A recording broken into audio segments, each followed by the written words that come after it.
going on, everybody? And welcome to another edition of The Biz. I'm your host, Melly Mel. Today is season 1, episode 8, and the final edition episode, right, of the season.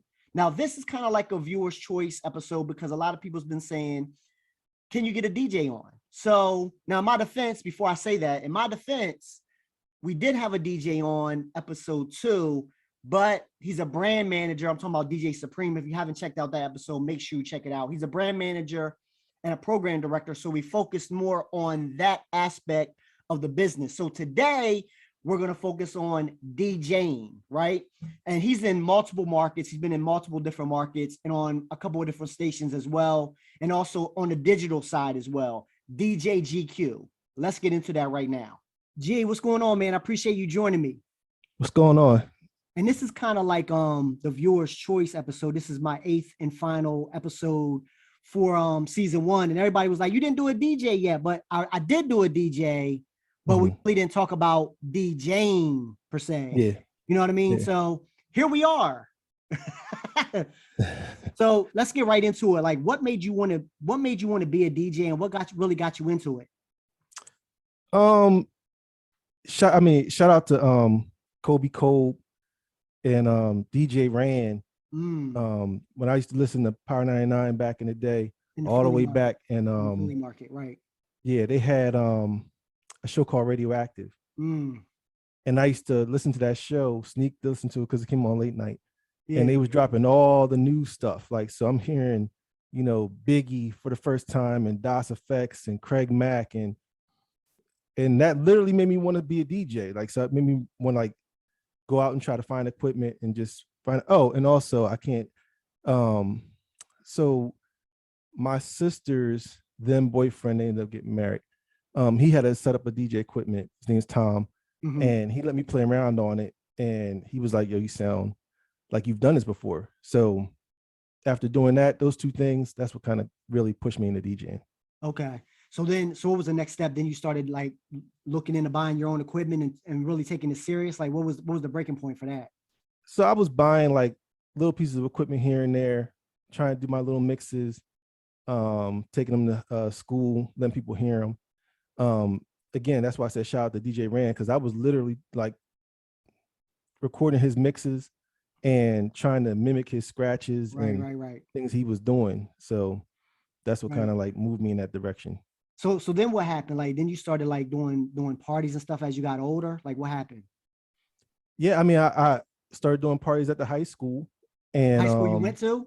The high school I went to. Nice. Like, and we was doing sneak parties. Like, I would bring all the equipment on the bus, bring it to the school, and we would sneak into like one room in the building and let everybody know. It became so big that kids was coming from other schools, and then that's when they shut it down. Right. Wow. So when did the radio? So first of all, was you ever thinking radio at the beginning, or just kind of like fell in your lap? How'd that happen? It fell in my lap. So when I got to college, I got on college radio. Shout out to everybody at WDSU, Del State. Right. And that's actually where I met DJ Supreme, who ended up being a program director and put me on. Right. And when I got to Del State, like, I was doing the radio there, and then y'all in communications together. You and Supreme? Yep. Okay. Gotcha. And so after that, after Del State, I came back home and I was actually doing stuff with Rated R, DJ Rated R. Shout out to him. And we were going to Philly one day. I had the mixes rolling. He was like, "Yo, you sound like you need to be on the radio." And after that, he started taking me to parties with him, let me be seen with the radio station JKS. Right.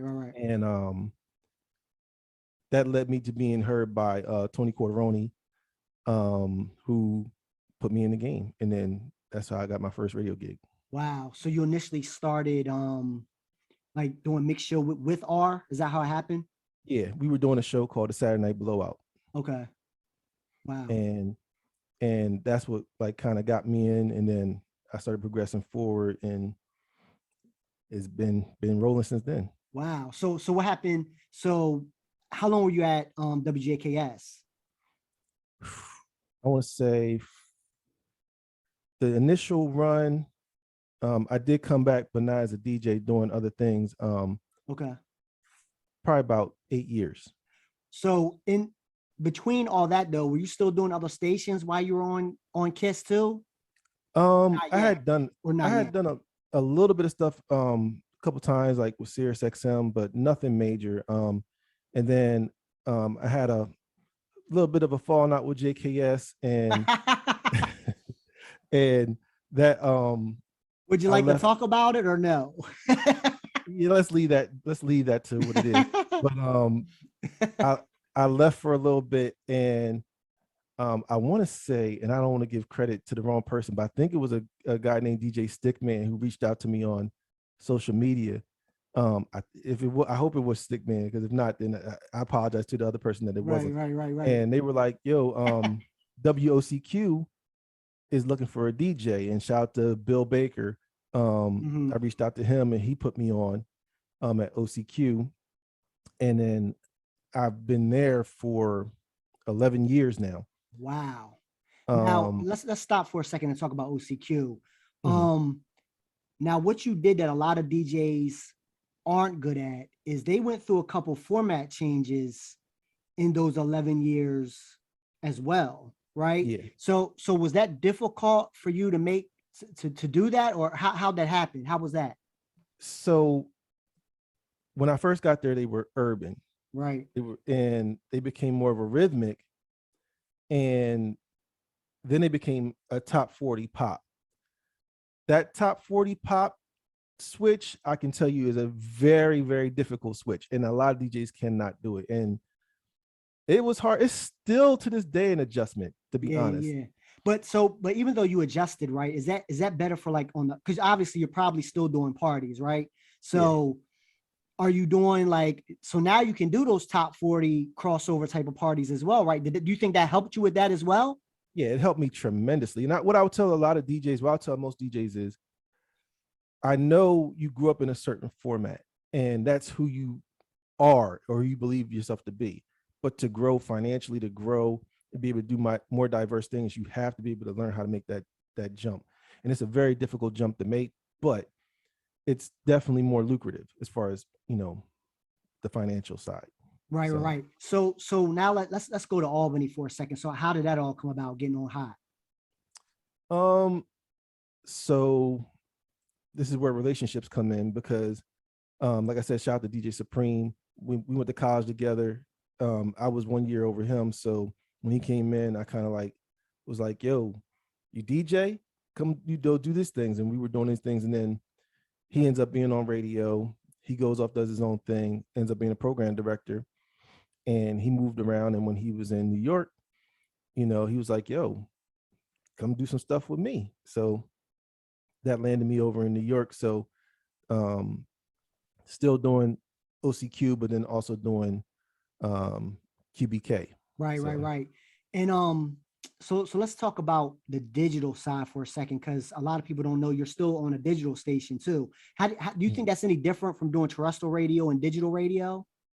So I think that it is different today, but I think that in 5 years, it will not be different. Okay.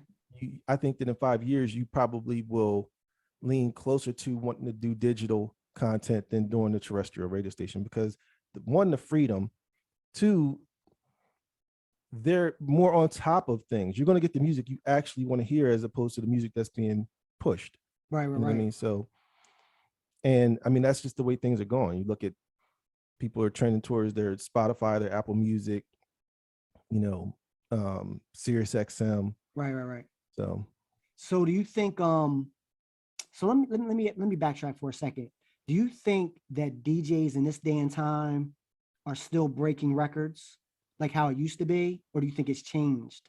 It's definitely changed. And it's crazy, because I was just thinking about this today, about how much the game has changed. That was what made you dope. What made people be like, yo, that's that dude, that's that DJ, is your ability to hear and know what's coming next.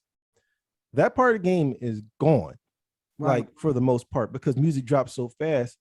Like, it should still be there, and it can still be there. And the really great DJs know how to hear something in advance and kind of get to it. But yeah, the real DJs. Is that Jay-Z calling? Yeah, that's Hov. Nah, the real DJs know how to find what's coming or what people may not have heard and give you that content. But it's got to be a little tough, right, G? Because this is how I would imagine, right? There's going to be people that come to you and say, "Did you hear this new whatever?" And you're like, to yourself, you're like, "No, I haven't heard it." And you got to probably hurry up and go download it, right? Because I think social media is moving these records a little bit differently now, right? Yeah. So I know it has to be happening, right? That has to be happening. Yeah, definitely. But actually, the truth be told, it's way easier now with everything. So even with that aspect, somebody could come up to you and be like, "Yo, do you know this record?" And you could front like you know the record, but not know the record. And within 30, 40 seconds, you have it. You have it. Even while you're still playing the song that's currently on, you can download that other song, listen to it, be like, I bang with this or I don't bang with it. And you can I'll play it right now. Yeah. Yeah. So that people don't have to know that side of it, but yeah, that's crazy. Yeah. And it makes you look better because you're like, you're dropping that new, but you didn't know about it a minute ago. So yeah, but you're like, this is new, whatever. And you knew you say, I've been playing this record, but you really don't know nothing about it. Yeah. Yeah, you know how we do. We drop them new joints on you. You ain't know nothing about it. Yeah. Yeah. If she or he didn't come up to you, was like, I still want to do the record. Yeah, exactly. But at the end of the night, they'd be like, "Yo, you was killing it. You was dropping all them joints," and it's only because the internet. You know what I mean? Well, you didn't. So another good question would be, do you take that to the airwaves? Like if somebody keeps asking you for the latest whatever record. Do you say, yeah, I'm gonna play this on the record on the radio this week? If I got a good response from that record, like a day or two ago or a week ago, when I'm on the air, I'm definitely going to that record. Yeah. Wow. That's literally part of my formula. Yes. So that definitely keeps you in the club, so to speak, keeps you also kind of like, I don't want to say you're not up to date, but it keeps you up to date on records that you might be missing. No, 100%. That's what it's doing. It keeps you being in the club. I just didn't want to say it. Yeah, no, that's 100%. But there's nothing wrong with that because right. Like if I'm doing something, and this is across the board, like if you're doing something at a middle school and the middle school kids ask you to play something, but all of them react to it, you know that's something that people want to hear.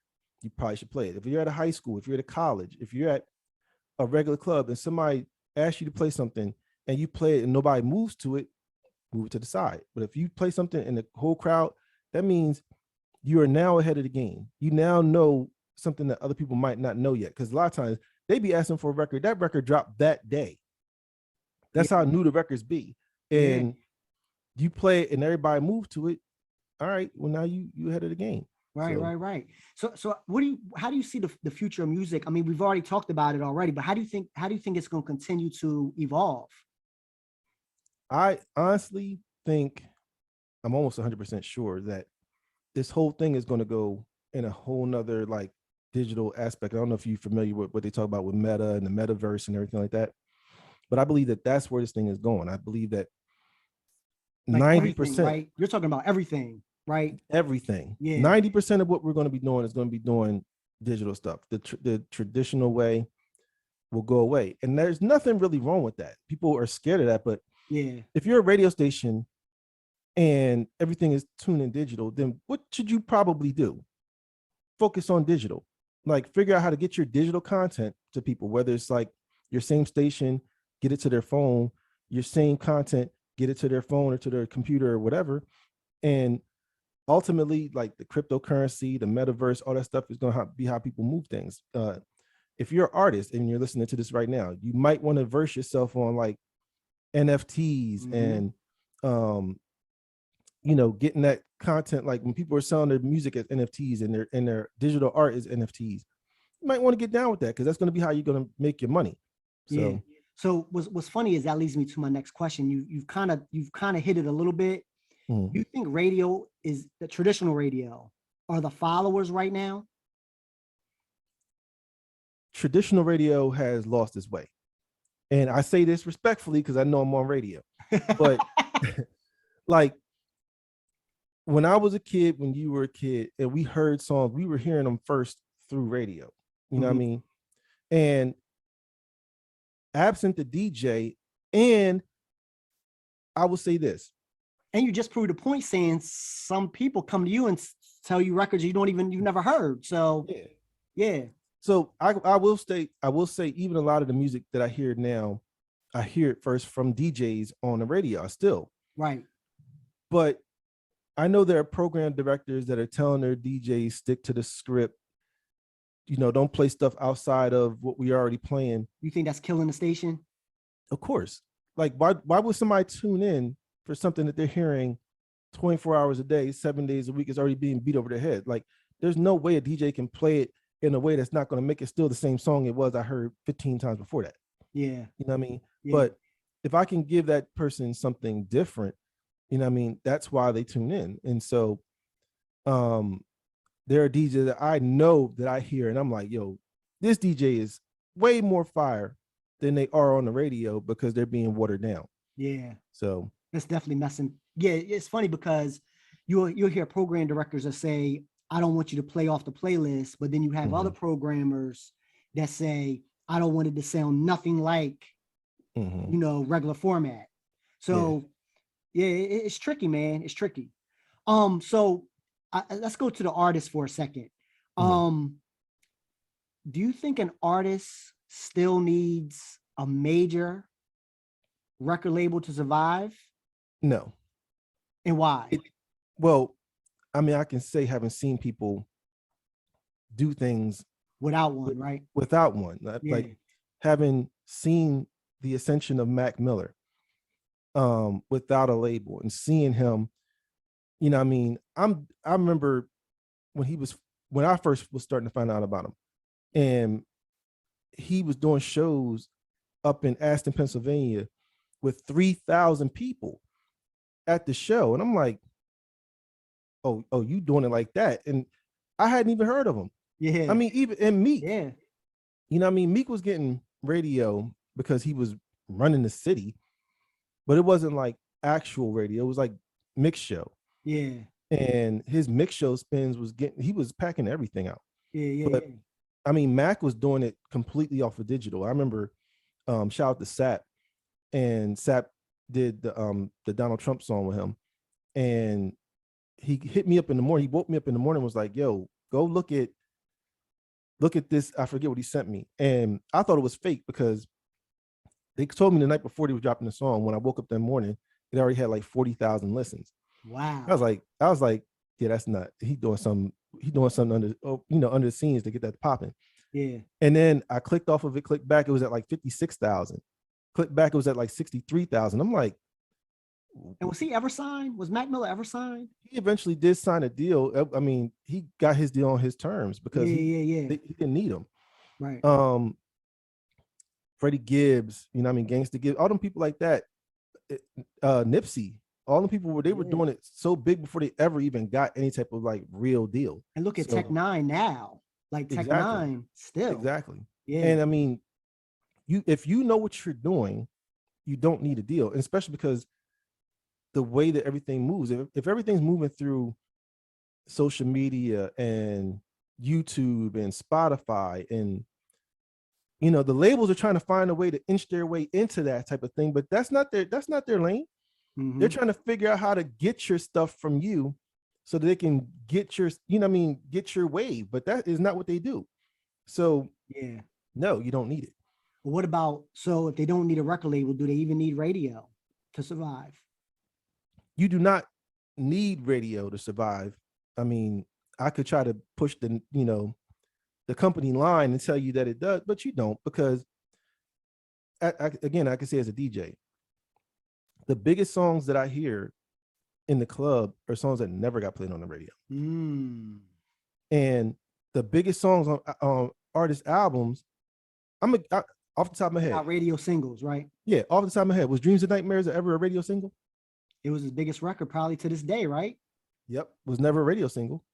You know what I mean? ESTG. Like, he got so many records right now. They're not big radio records, but they big. You know what I mean? Lick Back, you know what I mean? Price Tag, you know, Special. All the songs that he got out right now are huge records that ain't getting no radio play. Yeah. You know what I mean? And you can just go down the line. Think about a lot of the artists. Jay-Z, PSA, was that a radio record? No. And you play that, oh my God, to this day. So radio is radio is a business now. The same reason why it hasn't always been a business and we didn't know it.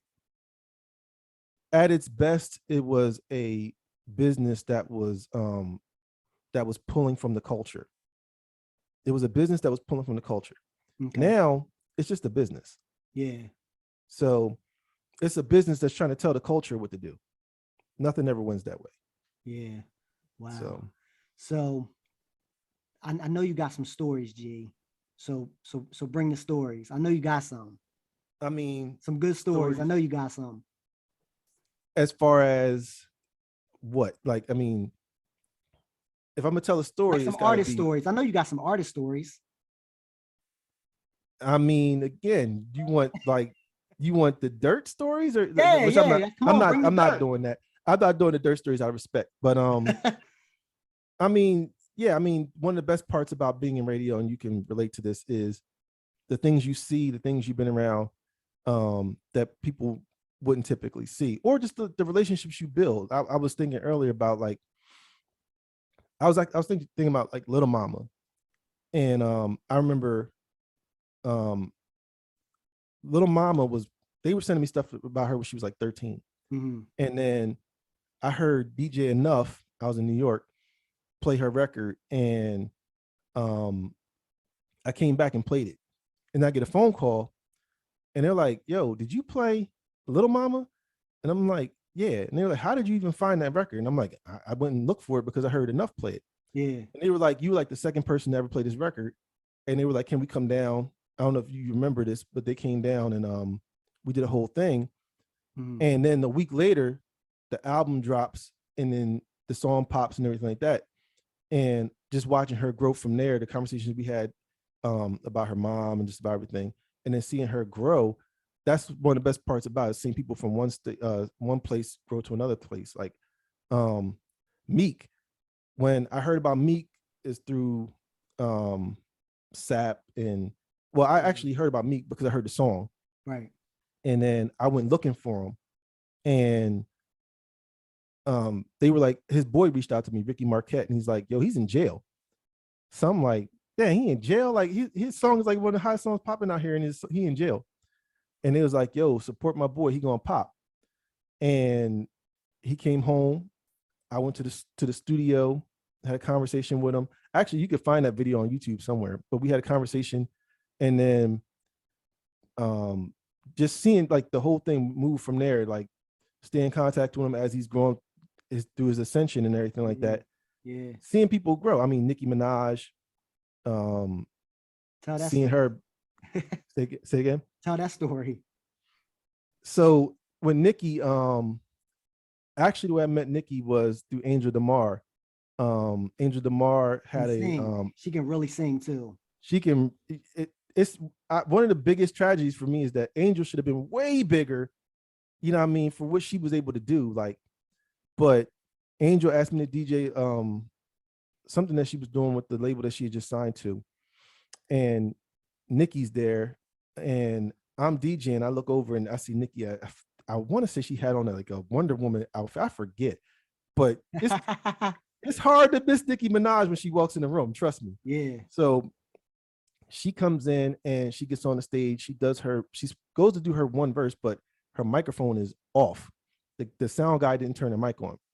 So she does the one verse she came to do, no sound. She comes over to me and she's like, "Yo, you didn't turn my mic on." And I'm like, "It wasn't me, it was him." And I could see she was hurt because she's like, "I just came from New York." So I was like, "Look, we the station I'm on, we're doing something with 112 tomorrow. Come through. We're gonna try to, link you up with some people." Yeah. Next day, 1:30, I'm like, "Yo, where are y'all at?" They ain't there. 2:30, no show. 3:30, as 112 was walking out the door, here comes Nikki and Angel. And I'm like, what happened? And I always remember this because it's ingrained in my head. Like I started like kind of like railing on, I'm like, "Yo, if y'all want to make it in this game, you want to make it in this industry, you gotta be on point." And I'm looking at Nikki and she's looking at me like, she's giving me like this, like, "Bruh, like shut up." Yeah, the side eye joint. And then you see her just grow from where she went. Like we stayed in contact. She I hit her later on. She was like, yo, I just did this thing on Wayne called Playtime Is Over. And I supported, you know what I mean? You know what I mean? Because I said I was. Remember, I said I didn't like it. Remember? Yes, I remember. I think that's one of my funniest stories because I remember playing it and he was like, "Yo, why are you playing that? Like, I don't like it." I don't like it. Speaking of which, and again, like these are the things you do. So I remember reaching out to her and she said, "Oh, you played my record? Yo, you the first person ever played me on the radio. I never. This is Nikki said this, and this is relationships too. By the way, this is about relationships too. Yeah. But even though she might not remember it and somebody else is going to lay claim to it, Nikki told me herself, I am the first person to ever play on the radio. What? So that's what she told me. We got to make this a promo. Yeah, there you go. You got it first. Nicki Minaj told me I'm the first person to ever play on the radio. So what? Somebody else is going to jump on and say, oh, no, I did it first. But Nikki told me I did it first. So there it is. There it is. Well, G, man, I really appreciate the time, man. Like I said, you know, this is kind of like a viewer's choice. The people wanted a DJ, you know what I mean? And talk about DJing, so to speak. Real quick though, I don't know if you want to get into this, like how DJing has changed over the years. Like, you know, I know just off the top that, you know, turntables is kind of faded out and controllers are the thing now. Like, is there any keys to, like, if somebody wants to be a DJ, what's the key to it all? The game has changed so much. If you want to be a DJ, you can literally go up to the store, buy a piece of equipment and be DJing in a couple of days. The same way that rap has changed, like what you had to go through to be a rapper. I remember Lil Yachty saying that he, like 6 months before, he was like on his mom's couch, and then 6 months later he's like doing tours. So it's the same thing with DJing. Like, everything is so digital, you can get in the game now. I mean, that's a shame, but at the same time, if you're great at something and you want to learn to be better than somebody else, then nobody can stop you from doing that. So, and DJs don't really got to go through the struggle no more of carrying crates, going buying vinyl. But see, what separates another, like I could say for me, you still got to be a DJ though, right? You still got to know how to DJ. Well, you still have to learn what each group of each person that you're doing an event for, what they want. And then you have to learn how to offer them something a little bit better than somebody else is offering them. So if everybody's DJing, then you offer them DJ with a photo booth package or a 360 package or a lighting package. There you go. You know what I mean? Offer them a host to come along with it, you know, and you give them enough that they're going to pay you more because you're giving them more. And you're bringing something extra to the table. Then I don't want to say just DJing, but you know, right? There's a lot of DJs, but how many DJs can live off of the game? Like, how many DJs are only DJing and making their living off of DJing? So that's kind of what separates it. Good question. And people probably will be surprised on how many people really are doing that. Yeah. I can tell you it's a big difference between people who DJ parties and people who are DJs for a living. Yeah. Because then you got the, you know, the $100 DJ versus the $1,500 DJ. That's when all that comes into play, right? Yeah, the best part of anything, the best part of whether you're an artist or a DJ or an entrepreneur, period, is when you can take it or leave it. Like, because you're like, nah, I'm good. You're making enough money, you can do what you want to do. Yeah. You know what I mean? Yeah. So with every business, and that's, again, if it's any artist watching this, I'll say, it's not about what you're doing as far as musically, because you might be way better than somebody else. And if you're a DJ, you might be way better than somebody else.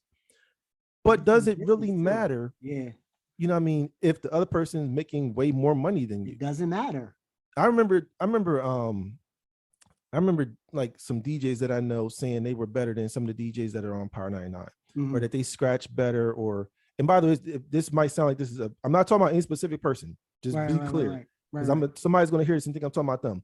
I'm just saying as a general thing. I hear people say, yeah. And I'm like, yo, but that dude knows the game more, and he's more versed, and he's giving the people what they want. He's giving them everything they want. So people want him. So you can't argue with the person who's going to give 20% talent. Is it 80% business, 20% talent? It's definitely 80% business, 20% talent, because you have to give some, like, you have to have something to make somebody want to give you thousands of dollars. Yeah. Period. That's a fact. You know what I mean? So I never take for granted when somebody's giving me thousands of dollars to come do an event, because I'm like, clearly I'm worth it. And they come back. That's the other clear thing. Like, if somebody gives you a bunch of money to do something and then does it again, and then does it again, then you're actually good at what you do, because you can make money off somebody one time. Yeah, return clients is a key too. People forget about the return clients, right? Yeah, I mean, I make a bulk of my money, majority of my money from return clients. Yeah. So that's the key. I think you're right. You made a great point. I appreciate it, G, for checking in. Season 1 is in the books. Congrats. Thanks, G.